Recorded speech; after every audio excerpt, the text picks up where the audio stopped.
Every success begins with definite planning. আজকে আমরা কথা বলবো chapter 7 organised planning think and grow rich এই বইটি নিয়ে। Wishing for success is not enough. আমরা যদি সবসময় আমাদের মধ্যে উইশ করতে থাকি যে আমাদের কাছে এটা থাকলে ভালো হতো, এটা থাকলে ভালো হতো, ওইটা থাকলে ভালো হতো, তাহলে আমরা কখনোই লাইফে ওই জিনিসটা পাবো না বা ওই জায়গায় পৌঁছাতে পারবো না।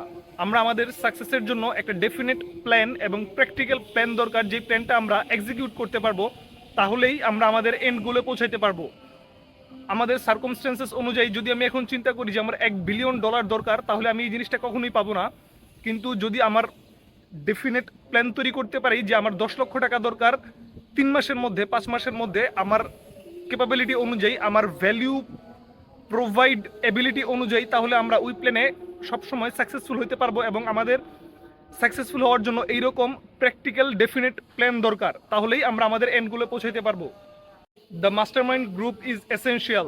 এই বইয়ে চ্যাপ্টার 7-এ বলা আছে যে আপনি যদি একটা মাস্টারমাইন্ড গ্রুপের সাথে অ্যাড হইতে পারেন, তাহলে আপনার সাকসেস খুবই তাড়াতাড়ি আগে আসবে বা আপনি খুবই তাড়াতাড়ি লাইফে সাকসেসফুল হতে পারবেন। কজ আপনি আপনার মতো মেন্টালিটির মানুষের আশেপাশে যদি থাকেন, তাহলে আপনার সেম এনার্জি আপনি তাদের কাছ থেকে পাবেন এবং আপনার যে আইডিয়াগুলো দরকার, এই আইডিয়াগুলো ইমপ্লিমেন্টেশন তাদের কাছ থেকে করতে পারবেন বা তারাও আপনাকে অনেক আইডিয়া দিতে পারবে।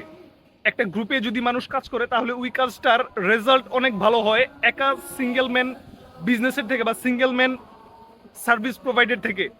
এই পার্টটা এই বইয়ে বলা আছে যে যদি আমরা একই সাথে কাজ করি, একই দিকে, একই গোলের প্রতি, তাহলে ওই কাজটা অনেকজন মিলে, তাহলে ওই কাজটা অনেক সহজ হয়ে যাবে এবং ওই কাজটা বেটার কোয়ালিটিতে আউটকাম আসবে অনেক বেশি।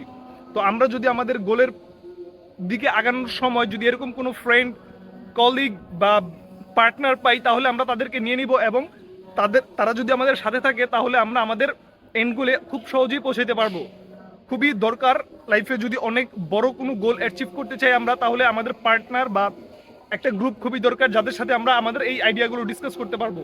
তাহলে আমাদের রাস্তাগুলো অনেক ইজি হয়ে যাবে। Temporary defeat is not failure. আপনি যতগুলো আপনার লাইফে বিগ প্ল্যান এক্সিকিউট করতে যাবেন, কোনো প্ল্যানই প্রথমবারে সাকসেসফুল হয়ে যাবে না। অথবা পৃথিবীর বড় বড় প্ল্যানিং, বড় বড় এন্টারপ্রেনিয়ররা যেই বিজনেসগুলো করে, ওই বিজনেসগুলো ফার্স্ট অ্যাটেম্পটেই কখনো সাকসেসফুল হয়ে যায় না। সবাই টেম্পোরারি ডিফিটের মুখোমুখি হয়, কিন্তু তারা কখনোই কোয়াইট করে না। আপনি যদি কোনো আপনার প্ল্যানে এক্সিকিউট করতে যা টেম্পোরারি ডিফিট হন, তাহলে কখনোই কোয়াইট না করে অ্যাডজাস্ট করতে হবে এই জিনিসটাকে, তারপর আবার রিপ্ল্যানিং করতে হবে সুন্দর করে, তারপর আবার এক্সিকিউট করতে হবে বারবার। একই জিনিস বারবার যখন আপনি এক্সিকিউট করবেন, তখন দেখবেন আপনার ভুলগুলো কমে আসতেছে, তারপর সাকসেস রেশিও বা আপনার কাজের দক্ষতা খুবই বাড়তেছে। এই জিনিসগুলো চ্যাপ্টার 7-এ বলা আছে। এবং most people fail because they quit over temporary defeat. অধিকাংশ মানুষ সাময়িক ব্যর্থতার কারণে বড় বড় অপরচুনিটি, বড় বড় গোল থেকে তারা পিছিয়ে আসে। এবং আমরাও অনেক সময় অনেক জিনিস, অনেক স্কিল শিখতে যাওয়া যদি টেম্পোরারি ডিফিট হই বা আমরা যদি ক্লায়েন্ট না পাই, আমরা যদি কোনো কিছুতে ফেল করি, আমরা ডিমোটিভেটেড হয়ে যাই। কিন্তু আমাদেরকে আসলে এই জিনিসটা কখনো শেখানো হয় নাই যে একটা জিনিসে যদি আমরা বারবার ভুল করতে থাকি, 100, 200, 500 বার ভুল করতে থাকি, তাহলে আমরা ওই জিনিসটাতে 500টা ওয়ে শিখে গেছি ফেল না করার। এই জিনিসগুলো আমাদেরকে কখনো শেখানো হয় না। কিন্তু আপনারা যদি চ্যাপ্টার 7টা পড়েন, তাহলে আপনারা শিখতে পারবেন যে বারবার যদি আপনি একই জিনিসে ফেল করেন, তাহলে আপনার সাকসেস রেট অন্য একটা মানুষের থেকে এখানে অনেক বেশি বেড়ে যাবে বা আপনার এক্সপিরিয়েন্স এই জিনিসটাতে অনেক বেশি বেড়ে যাবে। Your value determine your income. আপনার কতটুকু যোগ্যতা আছে এটার উপর ডিপেন্ড করে আপনি কতটুকু টাকা ইনকাম করবেন। একটা সহজ এক্সাম্পল দিয়ে আমি বলতেছি।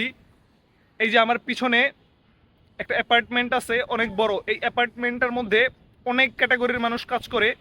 কেউ আছে দারোয়ান, কেউ আছে রাজমিস্ত্রি, কেউ আছে এই যে গ্রিল টিল এগুলো লাগায়, কেউ আছে থাই গ্লাস লাগায়, কেউ আছে আর অনেক কিছু করে, কেউ আছে এই বিল্ডিংয়ের ইঞ্জিনিয়ার, কেউ আছে একদম পুরো বিল্ডিংটার আর্কিটেকচারাল ডিজাইন করছে। এখানে তার ভ্যালিউ, প্রতিটা মানুষের ভ্যালিউ ডিফারেন্ট। এই অ্যাপার্টমেন্টটা তৈরি করতে অ্যাটলিস্ট 2 থেকে 3 হাজার মানুষ দরকার হয়েছে, সরি 2 থেকে 300 বা 500 মানুষের শ্রম দরকার হয়েছে।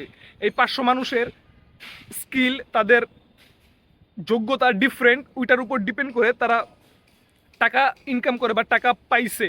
সেমভাবে আপনি বা আমি আমাদের ভ্যালিউ যদি রাজমিস্ত্রির মতো করে আমরা যদি ড্রিম দেখি যে আমাদেরকে এই আর্কিটেকচারাল যে ম্যান, ওর মতো আমরা স্যালারি পাবো বা ওর মতো আউটকাম আমরা পাবো, তাহলে আমরা কখনোই আমাদের ড্রিমে সাকসেসফুল হইতে পারবো না।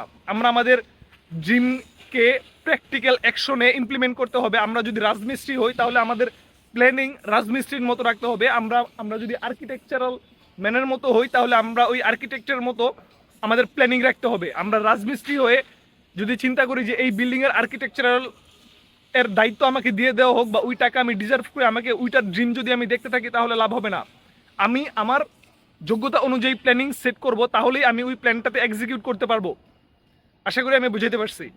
Success require action, not just thinking. এই সিরিজের ভিডিওগুলো দেখলে সবাই বা যদি কখনো কেউ দেখেন তাহলে হয়তো ভাবতে পারেন যে শুধু কি চিন্তা করলেই মানে ধনী হওয়া যায় নাকি। কখনোই না, শুধু চিন্তা করলে কখনোই ধনী হওয়া যায় না। আপনি যদি চিন্তা করেন তাহলে আপনার ব্রেনে আইডিয়া আসবে, ওয়ে বের হয়ে আসবে যে এই ওয়েগুলো ফলো করলে আপনি এই রেজাল্টে পৌঁছাইতে পারবেন। জাস্ট ওই ওয়েগুলো আপনার সামনে চলে আসবে, কিন্তু এক্সিকিউট করতে হবে আপনারই। একজন ফেইলিয়ার এবং একজন সাকসেসফুল মানুষের মধ্যে একদম মেইন ডিফারেন্স হচ্ছে তারা অ্যাকশন। তারা কেউ অ্যাকশন নেয়, কেউ বসে থাকে পারফেক্ট টাইমের জন্য, কিন্তু পারফেক্ট টাইম কখনোই আপনার লাইফে আসবে না আপনি যদি অ্যাকশন না নেন। আপনি আপনার মাথায় আইডিয়া আসার সাথে সাথে আপনি অ্যাকশন নিলেন, তখন ওই এক্স্যাক্টলি টাইমটাই হচ্ছে আপনার জন্য পারফেক্ট টাইম আপনার ড্রিমকে অ্যাকমপ্লিশ করার জন্য। এছাড়া আপনি কখনোই লাইফে আপনার ডিজায়ারকে রিয়েলিটিতে নিয়ে আসতে পারবেন না যদি সবসময় থিঙ্ক করতে থাকেন। আপনি থিঙ্ক করবেন, আপনার মাথায় আইডিয়া আসবে, ওই আইডিয়াতে যদি আপনি এক্সিকিউট না করেন, আপনার ওয়ার্ক আপনার এফোর্টস যদি আপনি ওই আইডিয়াগুলোতে না দেন, আপনি কখনোই আপনার এন্ড রেজাল্টে পৌঁছাতে পারবেন না। আপনার সবসময় আপনার আইডিয়ার উপর অ্যাকশন নিতে হবে, তাহলেই আপনি আপনার ডিজায়ার আউটকামে পৌঁছাতে পারবেন। আজকের ভিডিওর জন্য, আজকের চ্যাপ্টারের জন্য এতটুকুই। দেখা হবে পরের ভিডিওতে। আল্লাহ হাফেজ।